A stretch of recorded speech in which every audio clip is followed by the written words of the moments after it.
হাঁসের মাংসটি ভালো মতো সুন্দর করে কষানো হয়ে গেছে। বন্ধুরা, আজকে আমি হাঁসের মাংস রান্না করব। হাঁসের মাংসের মধ্যে আদা, জিরা, এই কাঁচামরিচ, শুকনা মরিচ, হলুদ আর হলো টমেটো, এটি দিয়া সব কিছু মিলা মাইকা হইতেছে। কড়াই গরম হয়ে গেছে, তেল দিয়ে দিলাম।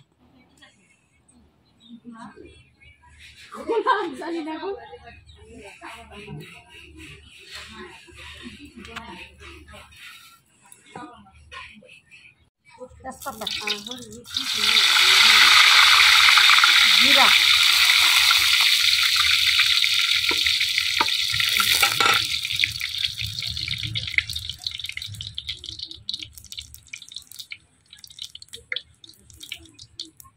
গরম মশলা,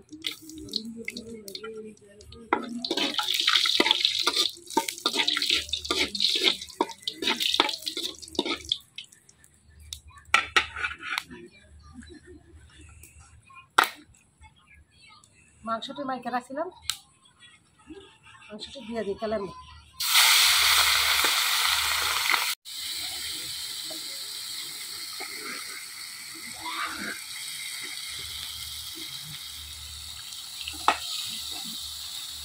বন্ধুরা, এখানে কেন 3টা হাঁস কাটছি।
হাঁসের মাংস রান্তাছে, ওই যে আমার ভাই গো, ওই যে ভাই মাটি সবটা পিঠা বানাইতে, এই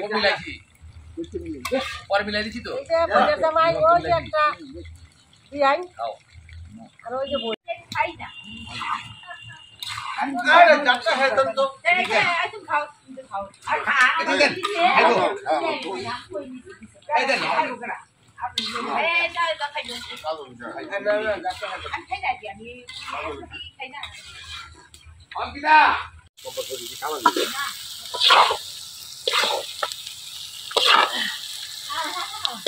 হাঁসের মাংসটি ভালো মতো সুন্দর করে কষানো হয়ে গেছে, দেখেন কত কালা হয়ে গেছে।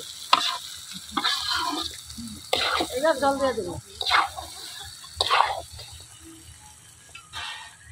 তোমার এই সুন্দর মামিটা পিঠা বানায় এটা দাও না।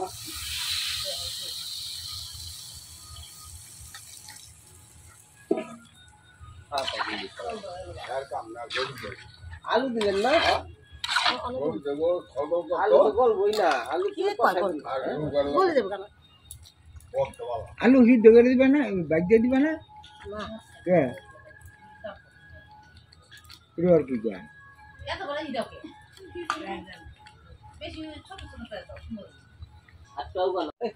আলু সিদ্ধ হইব না, বাইকে আলু জল না দিলে এটা তো টাইনে যাবো, আবার জল দিয়ে ওটা সিদ্ধ করতে জলে দিয়ে ভাবে কি কারে তুমি পাগল হয়ে গেছেন গা।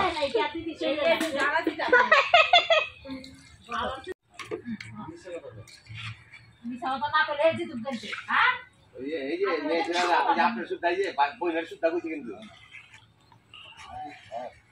আচ্ছা মেয়ে ছিলেন আপনি খারাপ বুঝছেন। আচ্ছা আচ্ছা এখন একটা কথা বলি। ওই যে আমার বাইস্তিটা দেখেন